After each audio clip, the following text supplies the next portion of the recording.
Welcome back. Bernie's vision just dominated yet another Democratic primary debate. I feel like this is every night, even when he's not on the stage. All that we talked about for pretty much the whole time was the vision that Bernie has laid out. So I just want to get straight up into this. Let's go. If you are joining us yet again, we had an incredible pre-show where everyone was asking us questions about what they wanted to see tonight. What did you want to hear more about? Put that in the comments. We want to hit as many topics as we possibly can. We'll be in the comments. We'll be looking. Right now you have me, Bill Neidhart, Midwest Press Secretary. Brianna Gray, National Press Secretary. And Belen Cisa, the Latino Press Secretary. And we also have more guests in the studio. Of course, as always, introduce yourselves. Special guest. Oh, special guest. Chilling on the couch today. Yeah. You got Joe Cavello, Western Press Secretary. And Eileen Garcia, Surrogate Comms Coordinator. All right. Thank you guys for being here again. And Joe, we're really happy to have you. What can I say? Behind the scenes, so I like to get out once in a while. Pretty face. Yeah.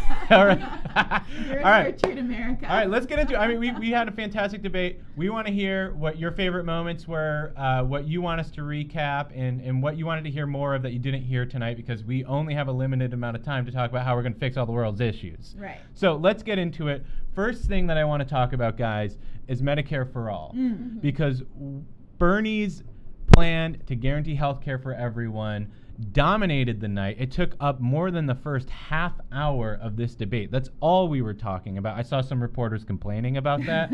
I was like, well, I don't know. So tell me, what's your immediate reactions to that? Yeah, I also saw a reporter who tweeted that they think that they should no longer put Medicare for All questions at the top of the debate because everybody knows where people stand on this, which I think couldn't be farther from the truth, right? Yeah. Only at this point, when you have all of the major players on the stage, are you getting to a point where you can really start to discern the differences between the candidates that are using words like access, the candidates who aren't fully committed to Medicare for All, the candidates that will say, thank you, Bernie, and give you credit for advancing the ball down the court, but say, actually, I want to pull back and defend the access and the force of the private insurance industry. Ooh. And people who are pretty unapologetic, like Joe Biden, about the fact that their plans would leave 10 million people uninsured. Belen, you and I were sitting close to each other this whole debate, just like could not believe how much time we were spending on Medicare for All. Why do you think it's so important that we spend so much time on it? I think it's so important because the plans are also different that the candidates are offering. Like Brianna was saying, one huge part of Bernie's plan is to give undocumented immigrants access to health care as well. In the previous debates, we've seen them, give a raise of hands. But there is no candidate that's pointing to it and saying like, yeah I'm gonna do this thing. Unless I'm asked about it, I'm probably not gonna, bring it up. And Bernie has done that every single time that I've heard him talk about it. So that's why I think it's important, because we need to know the differences of who's gonna stand with us when it's the unpopular thing, right? And who's gonna stand, against us because it works out for them politically. So let's take it to our friends in the studio here, Joe and Eileen. Either you jump in on this. When you have Medicare for All dominating the debate, when you have Bernie's vision leading the debate, even when he's not speaking, how does that change, this entire discussion? What does it mean to you guys? It shows, how far we've come. This is the Democratic Party is the party of Bernie Sanders, the party of his ideas. It's the party of Medicare for All. So when he dominates that, when we're talking about Medicare for All, we're talking about, people saying access, people saying different, right-wing talking points. Yeah, it's a little upsetting, but we shouldn't be surprised when we're writing the issue and we're leading. People are going to try to hit us.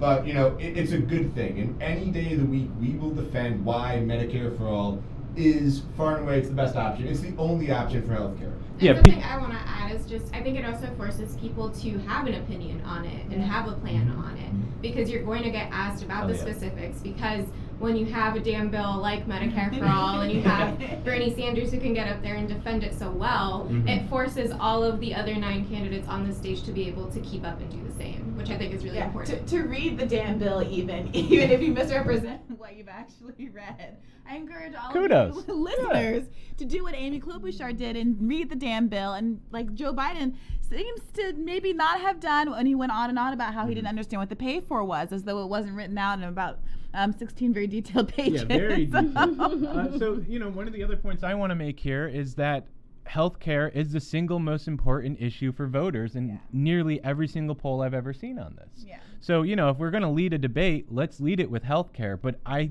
can't get over the fact that when we have a healthcare debate, we don't have a healthcare debate. We have a debate about Medicare for all and what Bernie's vision is. That's pretty impressive. Now, the one thing I really want to bring up, though, is Bernie did it yet again. He called it. He said that there was going to be an ad paid by corporate special interests saying that Medicare for all was bad, and I don't know, some sort of, I don't even remember the ad at this point. But Bernie was there rebutting like all of these corporate talking points. Does anyone want to just like kind of get in how these Democrats on stage were echoing corporate talking points about Medicare for all? I think one of the more popular ones, or the ones that I kept consistently hearing, was, well, you can't keep your private insurance. Everyone loves their private insurance. What are you talking about? And it's like, who is saying that? Like, who are you talking to in America that actually is saying that? And the reality is you won't need it. Why would you need private insurance when you have a great system that covers everyone, regardless of how much money they make or what neighborhood they're from or what class system they're kind of being pushed into, right? Yeah, and most disgusting is the way that they flip the idea of saying, hey, we're going to improve your health insurance and make it fill in the holes and gaps that currently exist, take away the co-pays, the deductibles, give you actually access to hearing aid, vision, dental, etc., and then characterize that as taking away your health insurance. I mean, that's taking away your health insurance, like actually treating you for a condition is taking away your condition, right? We're actually improving what's going on. And the fact that Joe Biden chose to characterize that way when he was kind of forced to justify how his system left 10 million people uninsured, I don't think the American people are going to respond very well to that, because I think it was the clearest presentation of exactly what's at stake here. I could not agree anymore. I mean, what we saw tonight was basically one man up there dispelling all these myths. Do we want to get into any of those? Like, really specifically, you're getting into the coverage gap stuff. That's a total myth. What's going on, Joe? This idea that consumers, we love choice. We want to go and wade through all the options of, go in the insurance market and pick out our best one is just complete bull crap. I don't know if I can swear it sounds like bull crap. But to that point, I touched on this in the pre-debate show, like the struggle I'm having with going to my endocrinologist. If we were under a Medicare for all system, I could call any endocrinologist right now and go see one probably next week. I wouldn't be having to wait 3 months for the next available one who's in my network. Right. Yeah, you mean the waiting list is like not a real What's this idea that, you under Medicare for all, you don't have to think about it. That's what I love. It's like, I'm sick, I'm going to go to the hospital.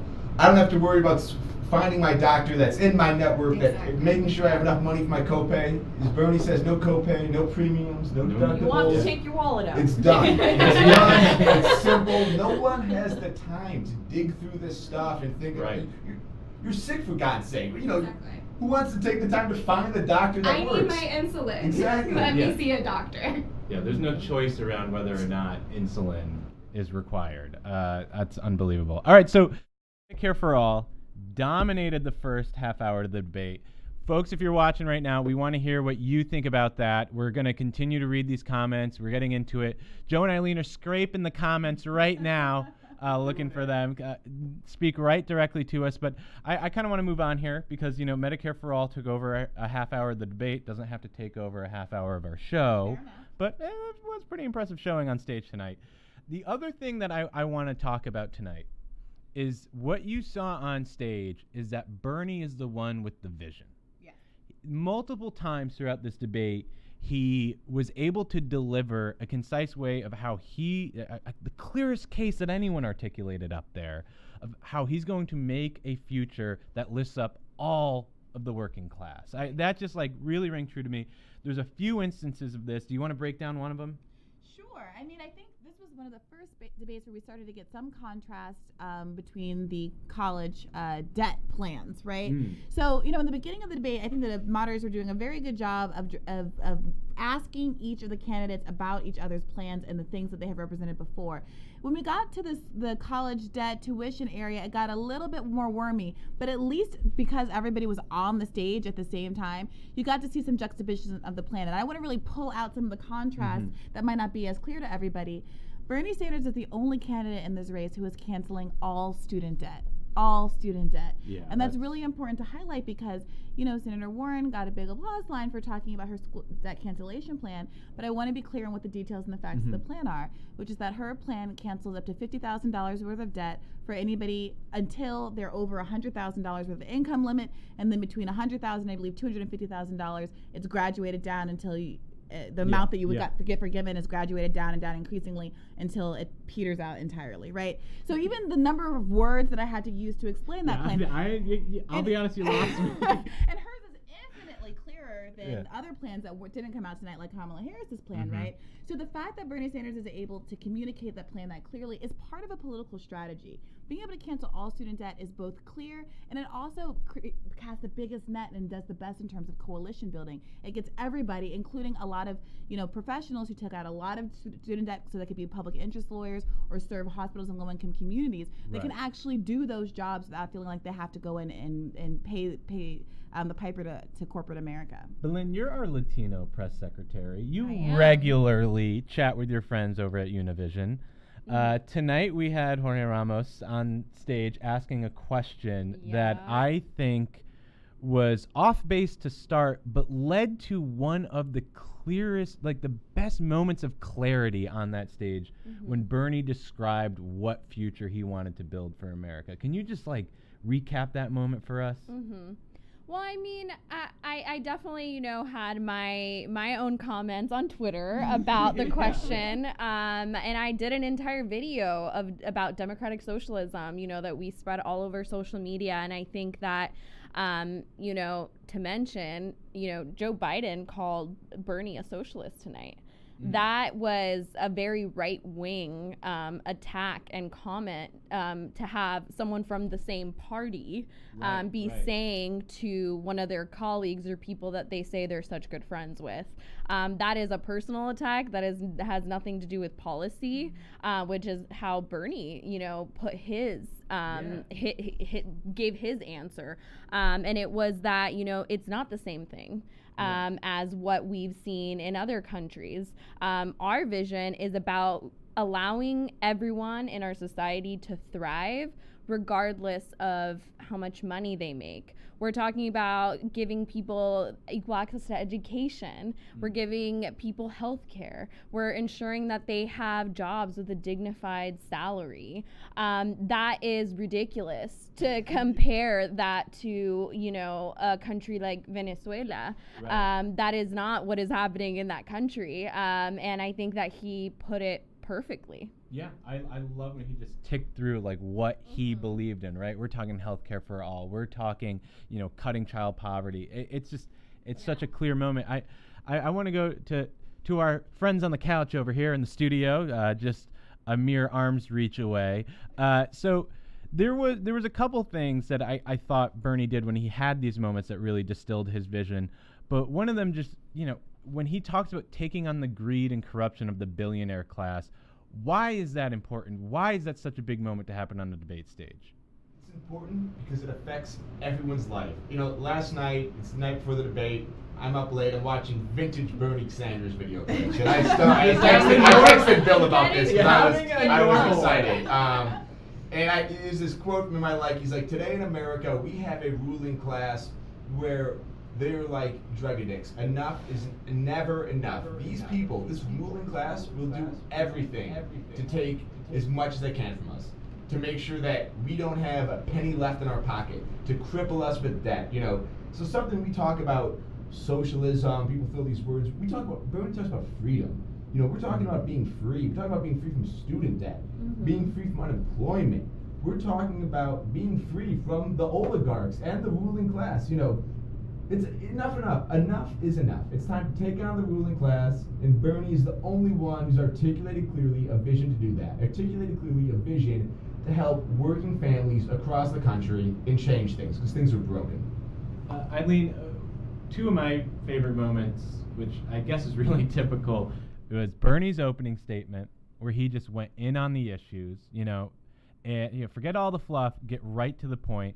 And then that last question he answered, right, where they talked about hardship, and he really connected with people's hardship. Do you want to talk about either of those moments? I think, for me, the part of the debate that stood out to me was his closing statement and going back to resiliency, because I think that's a value. It's something that people can connect to, because when we talk about hardship and we talk about the people, our working class who has to work often multiple jobs to make ends meet, people who can't afford to go to school, all of this, those people are resilient because they're putting up with these hardships day in and day out and just trying to get through it. And Bernie's talking to those people and is saying, like, I see you, I hear you, and I want to help you. I couldn't agree more. I mean, that was just, it was one of these moments where we had all this, political back and forth, and then you just had this, like, oh, wow, right, Yeah. This is what we're supposed to be talking about tonight. Speaking of what we're supposed to be talking about tonight, we are answering your questions. Get into the comments. Eileen and Joe are scraping the comments on Twitch, on Facebook, on Twitter. Let us know what you wanted to hear more about tonight. And what you are hoping to see in the next debate, what were some of your favorite moments. You name it, we'll talk about it. So let's get into a few of those. So Prime Oscar on Twitch, he said, we should have had the opportunity to speak on climate change. It took us more than 2 hours to even get to climate change as a topic tonight. Joe, how long did we have to speak about climate change? Less than the amount of the average Fish song. We had 5 minutes total for everyone, not just Bernie, no one. My favorite band, Fish, they play songs longer than that, intros longer than that. Unbelievable. So disappointing, because it is such a pressing issue. It's an issue that affects all of us. It affects, people in our lives, young people. Bernie talks about his grandkids. I had someone close to me just had a nephew for the first time. I think about him when I think about climate change. And I'm not that old, some of you guys are younger than me, but it's gonna affect us. And it's 5 minutes, jeez, oh man, we need more for every candidate, not just Bernie. Joe's answers are bouncing around the room. That's a fit. We know to get you a Fish CD for the holidays. But let's talk a little bit more about climate change. Brianna, one of the things that I think is very interesting, we didn't spend a ton of time on climate change. Bernie wasn't asked about it. Nope. What candidate is the only candidate who has introduced a Green New Deal? I think his name was Bernie Sanders. Bernard! And Was he asked about it? Here's the thing. No. This is so disappointing. In the early parts of the debate, I was tweeting about how well all these contracts are getting set up, and then it just kind of petered out, because here was a moment to actually draw a distinction. If Bernie Sanders has put forward a $16.3 trillion climate change plan, right? And it's not just about the numbers, fully paid for in 10 to 15 years. But it's not just about the number of dollars that are being spent on the plan, but the magnitude of the change and the investment in our country that is going to be required through infrastructure, through reforming the dirty energy industry, through providing 20 million good-paying jobs to the people who are going to be transitioned off of dirty energy. This is a huge issue. This is why people wanted an entire debate on climate change, because in the course of a town hall with candidate after candidate going after each other, you don't actually get people to set their plans up next to each other, and for one person to have to justify where they're not banning fracking, whereas one person has to justify where they're only going to spend $1 trillion. Joe Biden kind of brought up his $1 trillion at one point, the small amount that he was dedicating to something as a selling point, while hitting both Warren and Bernie Sanders. I think it was actually on Medicare for All, his health care plan. That kind of hubris in the face of overwhelming issues like climate change, like the healthcare crisis, as when Bernie says 500,000 people are going bankrupt every year from healthcare, and he's bragging about spending so little on his plan. I was outraged. And then for the moderators, it seemed like embarrassing. they seemed like they had like a plan, right? Like they had like a series of questions they were going to do and didn't deviate or react very much to what people brought up. But I think it would be really helpful. If anything, this illustrates exactly why a climate change debate is necessary. So on Facebook, Jeff Julia, and again, we are going through these comments. If you want to be a part of this discussion, just ask us a couple questions. What do you want to talk about? What did you hear tonight that you want to really bring up? A topic that Jeff Julia on Facebook wants to really bring up is student loans. He said, my brother and his wife are doctors. They have $1 million in student loans. Yeah. Wow. Yeah. I'm not even a little bit surprised. Do you want to talk a little bit, Belinda, about the back and forth on student loan debt tonight? I mean, why is there even a back and forth?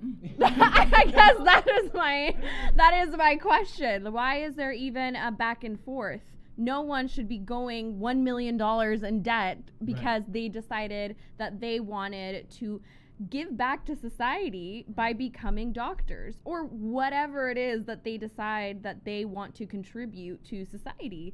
I think it's outrageous, and we shouldn't be even, trying to support a candidate that doesn't believe that no one should be paying off their student loan debts until they die, because that's the track that we're going in. Is you're gonna be giving that debt to generations and generations after you. Not buying houses, not buying cars, not fueling the economy. Yeah, absolutely. The fastest growing population with student loan debt is seniors. 60,000 seniors had their Social Security checks garnished last year for student loan payments.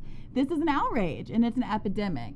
When I was on the trail in Texas a couple of months ago, I spoke to a woman who had her son was working as an advance team. She was a volunteer driver, and her mother in her 80s and 90s was in the audience. 3 generations of black Virgin bros in the audience. And when I spoke to the mother and I said, "Why are you here? Why have you leveraged, marshaled your whole family here like this?" She says, "I was a cop in Texas for 20 years.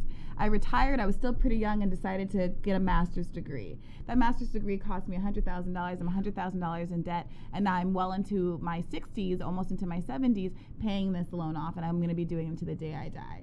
Only one candidate tonight on that stage. There was 9 other candidates. Only one, Bernie Sanders, wants to cancel all student debt. And if I can just one more point, there was something that I think might have gotten lost in the fray. Tonight's debate was held at an HBCU, and there was a round of questions about HBCUs, and some candidates spoke very passionately and articulately about the crises that are facing both HBCUs as institutions and their students who disproportionately are unable to pay for school. Bernie Sanders said tonight, for the first time I think articulated in this way, that all students who go to HBCUs that will be attending tuition-free. Tuition-free attendance for all public and private HBCUs. That is huge. These are institutions that disproportionately graduate the black doctors and lawyers and professional class in this country. And when we're talking about maternal health gaps, and we're talking about unequal treatment in hospitals, being able to actually have black doctors who are able to go back into low-income communities and service their own communities is extraordinarily important. And I don't want that point to get lost by the wayside. Nobody has made a bigger commitment to HBCUs now than Bernie Sanders. Hell yeah. That is for you, Jeff Julia. Your brother, his wife, $1 million in debt. Bernie will cancel it. We're going to answer as many questions in this feed tonight as we can because this debate just went on for hours, but I still have a lot of things that I want to talk about. So, Belinda, you're getting called right out in the comments section right here. Darren Charlie Brown, Belinda, in all caps. He wants to know which candidate was better tonight on immigration and helping dreamers. I think you're a little biased, but who was it? I am a little bit biased, and I don't think that all the candidates really got to say their piece, to be honest with you. Just like climate change, I don't think that it's an issue that got enough attention during this debate, especially being in Houston. We saw, Jorge Ramos asking a lot of questions, about other countries and foreign policy, but honestly, it's a little disappointing to hear that, we didn't hear that much on the issue. Personally, I, took part in writing Bernie's immigration policy that is going to be introduced at some point soon. We still don't have a date, but I think that makes it the best policy when you have people who are going to be affected by the very policy that you're trying to put in place. that says something. Obviously, we're not going to do something that's going to throw our community under the bus. We are not going to do something that is inhumane like we've been seeing in the past few years. And that is something to definitely look forward to. And hopefully we'll be able to hear about it in the next debate a little bit more. Yeah, Darren, there you go. Boleyn took your question, answered it directly, and I'm really looking forward to that. We had 3 DACA recipients help craft this policy. I mean, that's really incredible. Here's something for the couch. Real Trillman. He has a straightforward comment that he wants addressed. Bernie versus the banks. Eileen, what does Real Trillman's comment mean to you? It immediately makes me think back to the 2008 recession and how Wall Street got us into that mess. And it's up to Wall Street to get us out of the mess that we're in now. People are suffering, and it's up to them to help us. Absolutely. Yeah. Joe, you're right there. Do you think Mr. Trillman has a point? Bernie versus the banks.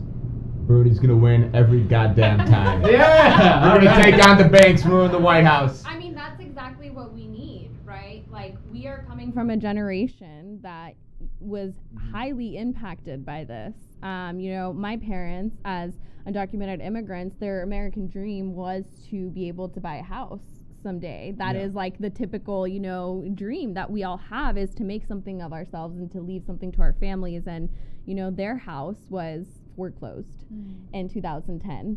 And we were in a community that was made up of, huge housing developments where everyone, was buying houses, and it was like a desert ghost town after.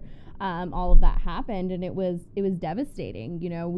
I know that we weren't the only ones, and we were close to being homeless, right? Getting kicked out of your house, and there were many people who were pushed into homelessness because of Wall Street banks. And being unregulated and having them just being on their yachts and partying and doing all the things I guess billionaires do. I don't know. I've never been rich. But let's not forget that wasn't that long ago, right? A key question from Prime Oscar just came in. Did we all donate tonight? And that gets to a big part of this, because only one candidate on stage is 100% not funded, not taking any money, any corporate money, whether it's in the primary or the general. It's Bernie Sanders, and that means we rely on you. Bernie relies on you watching right now. If you're on live, that BernieSanders.com, you can actually give right now, whether it's $2.7, $2.70, $27. I've been reading a lot of stats. Yeah. With $4.20. Yeah, it'll be right on the ticker as you can watch. I mean, seriously, like that. No, but that is. Smash the button. Smash that donate button. I mean, that's the thing, though. Like, this actually is a campaign driven by grassroots donors. So, anyways, we've talked about a lot of big moments in the debate tonight, right? Medicare for All dominated the first, 30 minutes of this debate. We then went into and saw Bernie deliver these really big moments of clarity where he's delivering a vision. But we also had quite a few moments, and feel free to jump in here if you want, where, Bernie really took on Joe Biden, right? He showed that he's the only one that could take on Biden credibly because he doesn't have any strings attached to him. And I'll say the vice president really didn't have an effective response to that. Yeah, one of my favorite moments is when he quipped, "This is America," in response to Bernie Sanders pointing to all the myriad examples across the world, including our neighbors to the north, that have much smaller and amount of money at their disposal, much smaller economies than us, but managed to actually pay for healthcare for all of their citizens. And Bernie Sanders' response was, "Yeah, and in America, Americans deserve better." This is America. It's like some kind of like regressive McCarthy. It's ridiculous. This is the wealthiest country in the world. We can have Medicare for all. I mean, healthcare for everyone. Prime LSD Legalist on Twitch had a comment basically to this effect. Bernie's the most attractive candidate and couldn't win with looks alone. But he is also principled and has effective policy ideas. Bernie 2020. Sure. Yeah, I mean, that's what so, I actually want to, I do want to continue on this. I think what Bernie showed tonight when he took on Biden is that he's actually Bernie's the best one to take on and defeat Donald Trump, right? Do you want to talk about defeating Donald Trump? Who wants to talk about defeating Donald Trump? I mean, we talked about this a little bit in the pre-show, but you know, I had this experience where I was in New Hampshire last weekend, and I was in the lift going home from the airport to the hotel from the airport, and this guy says, "Hey, why are you here?" I said, "I'm here for, you know, the convention. I work for Bernie." He says, "Oh, well, it's got to be Biden. Biden's gonna win." I said, "Why?" "Biden's the most electable." I said, 2 facts. 1, no one has raised more individual individual donations than Bernie Sanders, and by a mile. And he's the only person who has more individual donations than Donald Trump. He says, "Oh, really?" I said, "Yes." Yeah. I said, second fact, it's particularly acute if you look at who is winning the most money in Obama to Trump districts. Remember, these are the districts that are largely considered to be responsible for Trump winning in the first instance. Hillary Clinton lost something like 25% of white voters, concentrated largely in these districts, right? Not to mention the overwhelming number of people of other races that stayed home, I would argue, because they weren't given something affirmative to vote for. I said, in those districts, those places, and in those states that we need to win to swing this country back to Democrats, Bernie Sanders is leading. He's overwhelmingly popular. And at the end of that car ride, he said, "All right, I'm sold. I'm voting for Bernie Sanders, and I'm telling all of my friends." Hell yeah. So it looks to me like the electability argument really boils down to kind of a lack of basic information about what the polling really demonstrates. And when you share that information with your friends, you can get a lot of traction. So I really encourage you all to do so.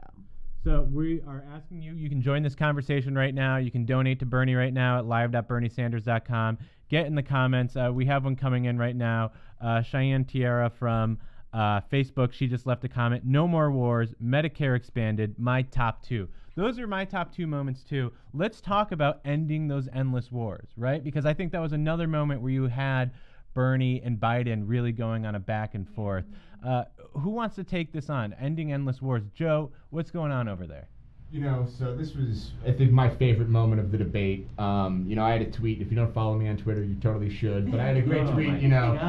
It was, Bernie didn't support the Iraq war. That's it. That's the tweet. It's pretty simple. It was, he said he didn't believe Dick Cheney, didn't believe George Bush. Rightfully so, because they were liars about all this stuff. Yep. And he was the only one on that stage tonight who didn't do it. Joe Biden supported the war. He full-heartedly supported the war. Bernie Sanders, you know, I don't want to go back to the vintage videos again, but he's been right on the issues throughout his career. The guy, it's amazing. And you don't even have to go that far back with Iraq. He was there, pounding the desk, saying, "No, these are lies. We're going to destabilize the whole issue, the whole region," and he was right. So you know, it's frustrating because he's been right all the time, and Biden was not right all the time. I mean, I think a good way to illustrate that moment is that when Bernie was laying out why Biden made a mistake in supporting the Iraq war, Biden was nodding along with him. Yeah. I mean, hello. Okay, so let's. Also, Yeah. Oh yeah. I definitely want to point this out. Is this was a very important subject to bring up. And the reason why, not only to differentiate, you know, Bernie being on the right side of history and people like Joe Biden not, but also the fact that this year, people who are going to be eligible to vote, that are going to be 18, 19, Yes. they weren't even alive when this war, you know, started taking form. Right. And so to educate young voters on this is something that's incredibly crucial, because they're going to be a very, very powerful voting bloc coming into 2020. Do it. I'm about to age myself a little bit, but I would say the opposite of aging the yourself. opposite. I was only 3 or 4 years old when we went into Afghanistan. You know, like, we've been there my entire life. That's the only thing I remember. And so I see this country in a situation where we can keep pumping money into keeping this war going and going and going, but we can't fund healthcare, we can't fund education, we can't help people where they're struggling. It boggles my mind. I don't get it. Yeah. Same. I will say there was one moment, in all fairness, that I agreed with Joe Biden. That moment was when he accidentally referred to Bernie Sanders as president. Okay, so with that being said, that was one of my favorite moments as well. Listen, we talked about Bernie's vision dominating this debate. Medicare for all, taking over a half hour, the first half hour of this debate. That's what we talked about.